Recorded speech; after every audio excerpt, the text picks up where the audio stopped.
Agachamento, o senhor dos movimentos.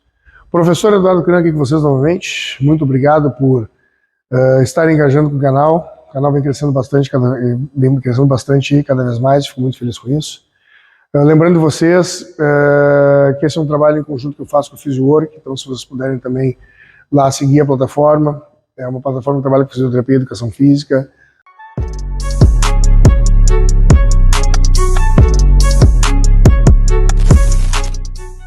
Nas suas mais variadas formas, tanto na alta performance como trabalho de comorbidades ou doenças, etc. tal. Nós temos um conteúdo pago que é muito bom também, né, bem encorpado. E para a gente dar continuidade nesses trabalhos, a gente precisa que vocês interajam conosco. É muito importante essa interação. Então sigam lá a PhysioWork tanto no YouTube quanto no Instagram. Eu no Instagram como @educran. E aqui no YouTube como o Diário da Força, tá? Então vamos lá. Agachamento, senhor dos movimentos. Por que a gente, principalmente nós do powerlifting, a gente fala que é o senhor dos movimentos? Primeiro que um agachamento é um movimento primário, natural do corpo. É um movimento onde ele é altamente instintivo. Tudo que a gente precisa fazer vai envolver uma questão específica olhando do agachamento. Vai abaixar, pegar alguma coisa, vai agachar, vai sentar, levantar de um vaso, vai sentar, levantar de uma cadeira, vai sentar, levantar do sofá. Quando a gente pula, né, com os dois pés, a gente cai, a gente apoia. Por mais que seja um agachamento mais curto, a gente faz um agachamento mais curto para poder estabilizar o movimento na hora que a gente tem impacto no solo. Então, o agachamento ele é muito importante, né, na nossa vida como ser humanos de uma forma geral. E quando a gente fala em agachamento, a gente tem que entender algumas responsabilidades, né? E, novamente, eu menciono alguns vídeos que eu tenho visto na internet ultimamente. Além do rapaz aquele que faleceu no agachamento, agora um outro rapaz que estava agachando no monolift. Acredito que você deve ver, um cara forte até, parecia ser forte, né? A barra estava bem carregada, ele foi dando os passos para trás e caiu com a barra para trás, o monolift quase veio para frente.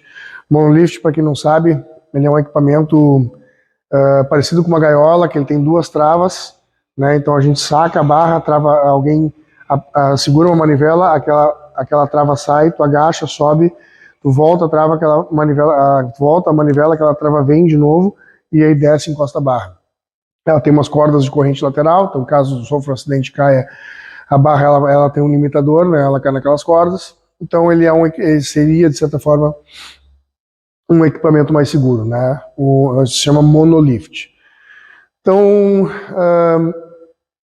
o mais importante da gente entender é que o agachamento ele é um recurso que nós temos, que ele vem de uma forma muito natural de execução do nosso corpo, né? Desde, vocês vão olhar crianças pequenas ali, 2, 3, 4 anos de idade, agachando, é uma coisa fantástica, né? Incrível mobilidade, a forma como se posiciona, e isso a gente vem perdendo às vezes ao longo do tempo, porque não dá continuidade, né, nesse tipo de trabalho de forma mais específica, né? É um movimento multiarticular global, é um movimento de sustentação de carga muito importante. Não é assim para vocês se machucarem agachando, vou machucar um joelho se eu agachar lá embaixo. Não é assim que funciona. Eu vou ter uma hernia de disco porque eu tenho uma anteversão de quadril e quando eu vou lá eu me sinto a lombar. Não é bem assim que funciona. Quando eu quebro o ângulo, desço, faço retroversão de quadril e aí eu me pinço a lombar, eu vou machucar a lombar. Não é assim que funciona. Então, para a gente poder avaliar um bom agachamento, a gente tem que examinar o movimento como um todo. Geralmente se aplica a situações como encurtamento de discos tibiais, hipomobilidade de tornozelo, joelho valgo, joelho varo, enfim. Para a gente poder avaliar um bom agachamento, a gente tem que ver aquela pessoa agachando. Então, para vocês ensinarem uma pessoa a agachar, esse processo ele deve iniciar desde sempre, muito do início. Então, primeiro a gente ensina a pessoa a agachar no box com o peso do corpo, depois a gente bota a pessoa numa barrinha. E eu não aconselharia vocês botarem no hack squat ou no multiforça, no Smith Machine, porque ele não vai replicar exatamente o contexto. Eu já vi alguns profissionais falando, não, começa no Smith, porque a pessoa vai ganhando força na perna, depois passa para a barra. Eu acredito que quando a gente expõe o corpo às capacidades coordenativas e proprioceptivas dela, a gente trabalha de forma cinemática e cinética da forma mais adequada. O que eu quero dizer com forma cinemática e cinética? A forma cinética é a forma como as forças incidem no nosso corpo para que ele consiga deslocar em um determinado espaço de tempo. E a cinemática né, é o espaço-tempo envolvido naquele corpo para que ele possa realizar aquele movimento. Então, quando a gente fala em capacidade neurocoordenativa e consciência corporal, a gente não precisa botar uma barra de 20 quilos nas costas da pessoa. A gente pode fazer a pessoa agachar com o bastão na frente, a gente pode fazer um goblet squat, que é segurando um halteres ou um kettlebell. Então tudo vai se ensaiando. Até que eu venha a apontar algum desvio postural ou alguma descompensação mecânica, seja ela muscular, estrutural, articular, osteotendínea, enfim, aquela pessoa tem que passar por esse processo. Porque às vezes, e por muitas vezes eu já vi profissionais falando, aquilo lá é encurtamento de cadeia posterior, aquilo lá porque não tem mobilidade de tornozelo, aquilo lá porque o quadril não é antevertido ou retrovertido. Mas quando tu vai olhar o movimento, a pessoa ela não foi ensinada a fazer o movimento da forma adequada. Grande parte das vezes eu percebi as pessoas fazendo o movimento, mas com pequenos ajustes a gente consegue fazer com que aquela pessoa agache da forma correta. E dessa forma a gente consegue fazer com que ao longo do tempo, com progressões de carga, a gente desenvolva um aparato técnico para que essa pessoa consiga fortalecer todo o seu corpo.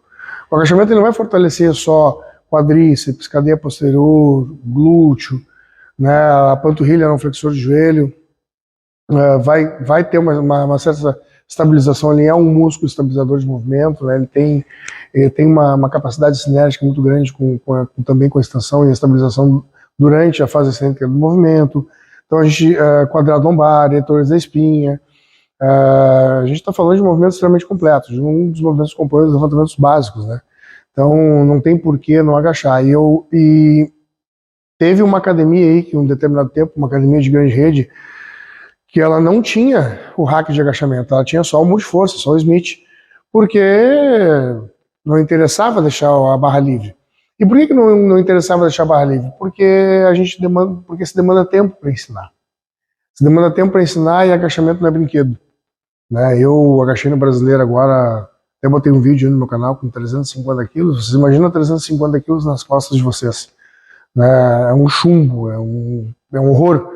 Né? Mas, claro, obviamente estava bem preparado para isso. Só que até hoje, eu com toda a experiência que eu tenho em agachamento, agachando e fazendo movimento e replicando, eu ainda cometo alguns erros. Vocês imaginam alguém que não tem esse costume. Então, para o próprio agachamento, a gente ainda insere uma série de acessórios, tanto de cadeia proprioceptiva e neuromotora, quanto acessórios específicos para desenvolvimento de força.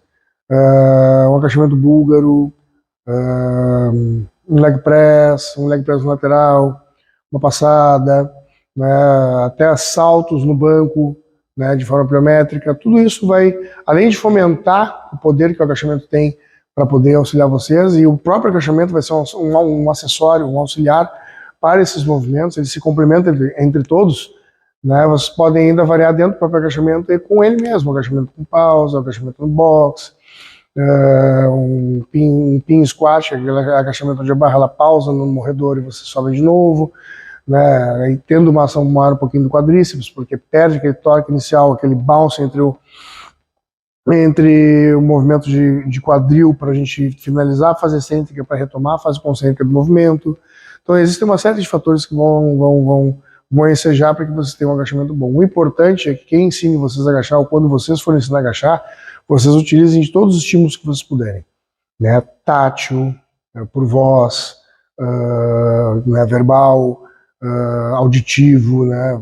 Falar com a pessoa para que ela entenda, mostrar no vídeo para que a pessoa vá evoluindo. Ela tem um valgo dinâmico. Por que ela tem um valgo dinâmico? Porque o adutor é muito forte ou porque não consegue se concentrar em um macete simples? Quando for agachar, sempre direciona o joelho na ponta, sempre direciona o joelho na direção dos teus pés.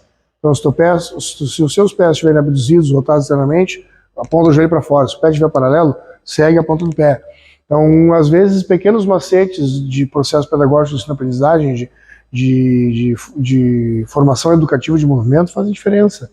Né? Às vezes a gente precisa encostar no quadril da pessoa para entender que o quadril tem que seguir o movimento junto com a ação do joelho. Às vezes a gente tem que encostar no joelho da pessoa para entender que ela não pode valgizar ou ela não pode varar demais. Né? Então tudo isso se faz importante na hora da gente avaliar o movimento. E claro, né, o joelho não pode passar muito da ponta do pé. Depende, se tem uma boa mobilidade de tornozelo, ele até vai passar. Óbvio, evidentemente, que vai ter uma pressão intrapatelar maior, principalmente no tendão quadricipital, mas é uma coisa que se vai ajustando e vai, com um bom trabalho de mobilidade de quadril, de consciência corporal, a gente consegue fazer com que aquela tíbia anteriorize menos durante o movimento. Mas tudo isso é processo de aprendizagem. E se vocês aumentarem a força geral de vocês no agachamento, e se vocês ficarem completos no agachamento de vocês, com certeza os outros exercícios vocês vão conseguir ter uma demanda de carga maior, o que vai gerar um estímulo maior no treinamento de vocês, uma carga de trabalho maior, o que vai fazer com que vocês consigam desenvolver mais os membros inferiores de vocês, e vocês aí fiquem satisfeitos com os treinos de pernas de vocês. Não deixem de agachar, não deixem de aprender os variados tipos de agachamento e não deixem de buscar aprender a fazer esse movimento da melhor forma possível. Tranquilo, pessoal? Deixo um beijo e abraço para vocês. Sucesso, paz, vamos lá.